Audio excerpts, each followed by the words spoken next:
Halo Sobat Sehat, jumpa lagi dengan saya Dr. Sung.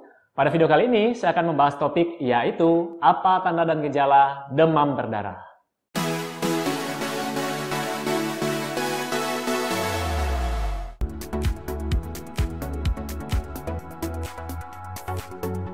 Nah, Sobat Sehat, demam berdarah sudah tidak asing lagi di telinga kita.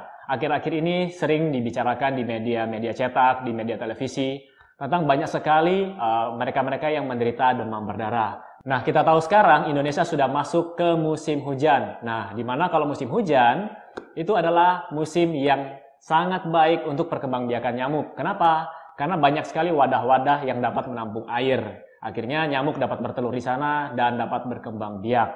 Nah, sekarang saya akan bahas apa sih demam berdarah itu. Jadi, penyakit demam berdarah ini disebabkan oleh infeksi virus dengue. Dan vektornya adalah nyamuk Aedes aegypti atau nyamuk Aedes albopictus.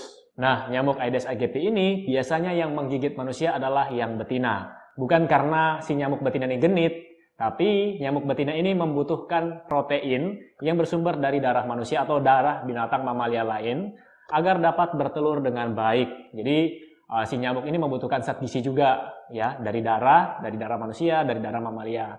Nah, jam kerja nyamuk ini sama atau hampir mirip dengan manusia.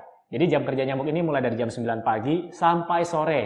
Jadi 2 jam sampai 3 jam setelah matahari terbit dan akan berakhir kerjanya 2 sampai 3 jam sebelum matahari terbenam. Mirip banget dengan manusia kan? Nah, buat sobat sehat yang pengen tahu bagaimana sih bentuknya nyamuk Aedes aegypti, Anda bisa lihat gambarnya di sini.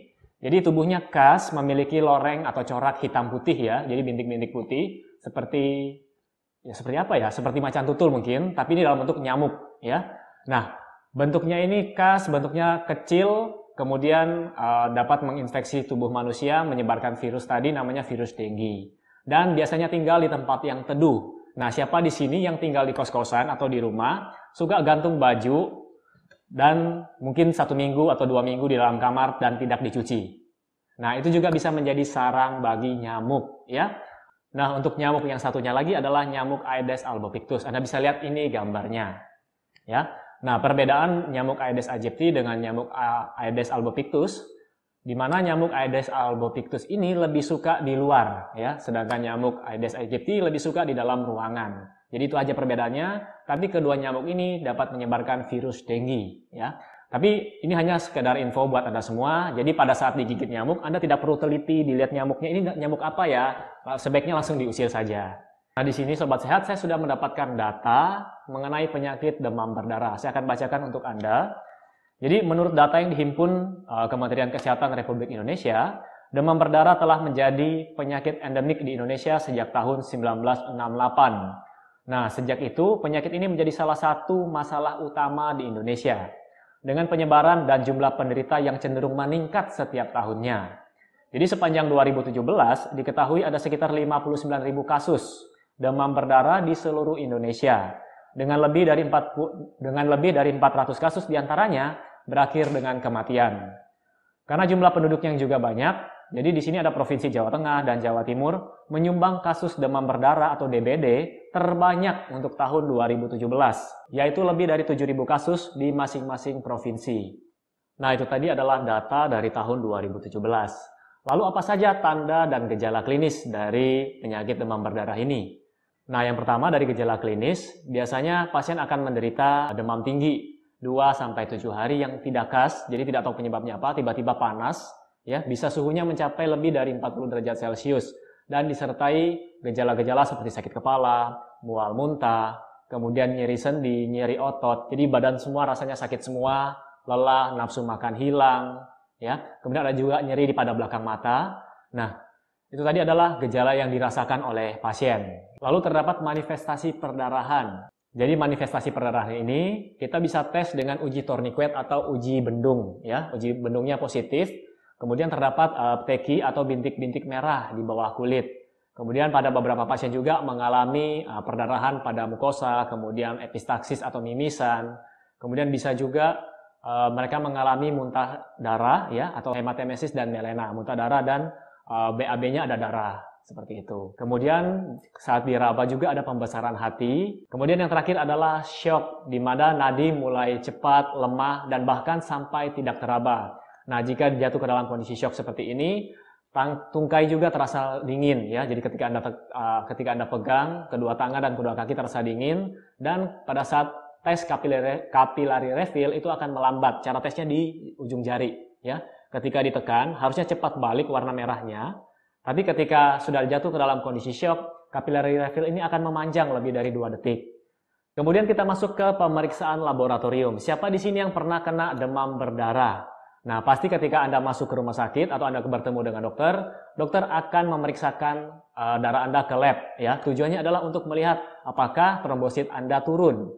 Nah, ketika trombosit Anda turun di bawah 100.000, itu disebut dengan trombositopenia. Dan bahayanya apa? Trombosit ini merupakan salah satu faktor dari pembekuan darah. Ketika turun, otomatis pembekuan darah Anda akan terganggu. Dan jika masuk ke dalam tahap seperti ini, diagnosis demam berdarah sudah bisa ditegakkan. Jadi ada gejala klinis tadi dan ada ada tanda-tanda dari laboratorium tadi. Kemudian ada kebocoran plasma. Nah, ini disebabkan karena permeabilitas kapilernya meningkat. Jadi saya ibaratkan pembuluh darah kita atau kapiler kita itu seperti selang, tapi selang ini bocor gitu. Jadi airnya keluar dari samping ya. Nah, ini bisa ditandai dengan pemeriksaan hasil labnya adalah hematokrit meningkat lebih dari atau sama dengan 20%. Nah, untuk cara baca ini Anda tidak perlu tahu lebih detail, sebaiknya Anda tanyakan atau konsultasi ke dokter Anda. Nah, itu tadi adalah pemeriksaan laboratorium untuk penyakit demam berdarah, di mana terjadi trombositopenia, di mana hasil pengukurannya adalah di bawah 100.000 per mikroliter, dan juga hematokrit lebih dari atau sama dengan 20%. Nah, derajat penyakit demam berdarah ini dibagi menjadi 4. Derajat yang pertama adalah demam disertai dengan gejala tidak khas, dan satu-satunya manifestasi perdarahan adalah uji bendung positif. Lalu derajat 2, yaitu seperti derajat 1, tapi disertai perdarahan spontan di kulit atau perdarahan lainnya.